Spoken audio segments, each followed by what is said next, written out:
ભરૂચના ગાયત્રીનગર ખાતે આવેલા શ્રી જલારામ બાપાના મંદિરે ગુરુ પૂર્ણિમા મહોત્સવ નિમિત્તે પાદુકા પૂજનનો કાર્યક્રમ રાખવામાં આવ્યો। આપણા શાસ્ત્રમાં માતા પિતા પછીનું સ્થાન ગુરુને આપવામાં આવેલ છે। આવા ગુરુ પ્રત્યે કૃતજ્ઞતા વ્યક્ત કરવાનો, આત્મસમર્પણ કરવાનો અને ગુરુકૃપા મેળવવાનો અવસર એટલે ગુરુ પૂર્ણિમા। 4 વેદ મહાભારતના રચયિતા વેદ વ્યાસનો જન્મ અષાઢ સુદ પૂનમના દિવસે થયો હતો। તેમના સન્માનમાં આ દિવસને ગુરુ પૂર્ણિમા તરીકે ઉજવવામાં આવે છે। સ્કંદ પુરાણમાં દર્શાવ્યા અનુસાર ગ શબ્દનો અર્થ છે અંધકાર અને રૂ શબ્દનો અર્થ છે તેનો નાશ કરનાર। આમ શિષ્યના જીવનમાં અંધકારરૂપી અજ્ઞાનને દૂર કરી પ્રકાશ ફેલાવે તે ગુરુ।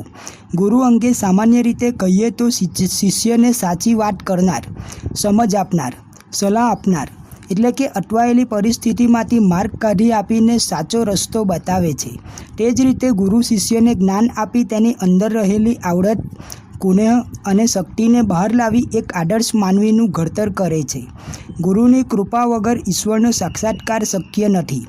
ગુરુ તો ગોવિંદથી પણ મોટા ગણાય। આ વાતની સૌથી મોટી સાબિતી એ છે કે પૃથ્વી પર જ્યારે પણ ભગવાને અવતાર લીધો છે ત્યારે તેમને ગુરુનો જ આશ્રય લેવો પડ્યો છે।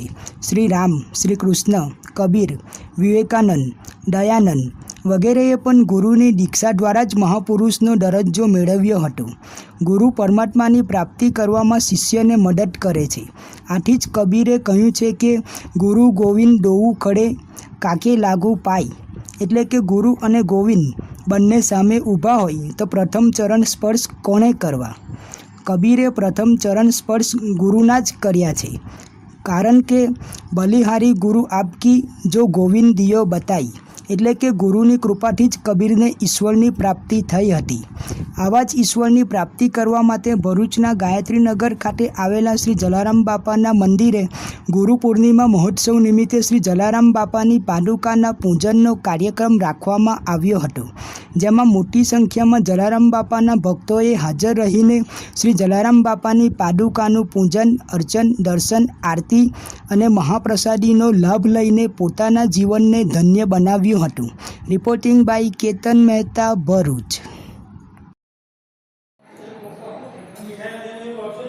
ગુરુ બ્રહ્મા ગુરુ વિષ્ણુ ગુરુદેવો મહેશ્વર ગુરુ સાક્ષાત પરબ્રહ્મ તસ્મૈ શ્રી ગુરુવે નમઃ।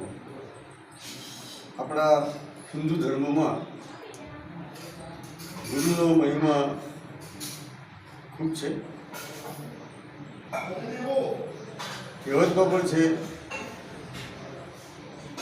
કે ગુરુ વિના જ્ઞાન ન હોય, ગુરુ હોય તો તમને માર્ગ મળે।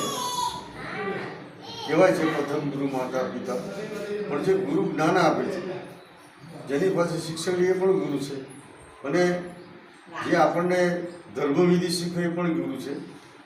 આજે ગુરુ પૂર્ણિમા, આજે હિન્દુસ્તાનમાં હિન્દુઓ પોતાના ગુરુઓની પૂજા કરીને યથાશક્તિ દાન આપે છે।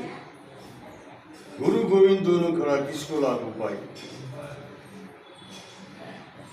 ગુરુ અને ગોવિંદ જેમાંથી કોને પગે લાગીએ, એટલે પહેલું તો ગુરુને પગે લાગવાનું, કારણ કે એ રસ્તો બતાવે છે। એટલે ગુરુનો મહિમા વધારે છે। ગુરુનું પૂજન થવું જોઈએ। ગુરુ સંસ્કાર આપે છે। કંઠી ગુરુ અને પ્યાલા ગુરુ, 2 પ્રકારના ગુરુ હોય છે। અત્યારે તો જો કે ગુરુ એટલે ગુરુ, પણ પહેલાંના વખતમાં આવું હતું, પ્યાલા ગુરુ જે ઉપદેશ આપે, કંઠી ગુરુ એ પણ ઉપદેશ આપે। આ રીતે ગુરુનો મહિમા આપણા હિન્દુસ્તાનમાં આજે ઉજવાય છે। અહીં જલારામ મંદિરમાં ગુરુ પૂર્ણિમાનો ઉત્સવ ખૂબ આનંદ ઉત્સવથી ઉજવવામાં આવ્યો। સર્વ ભક્તોએ જલારામ બાપાના દર્શન કર્યા અને એમના આત્માની શુદ્ધિ કરી। અસ્તુ।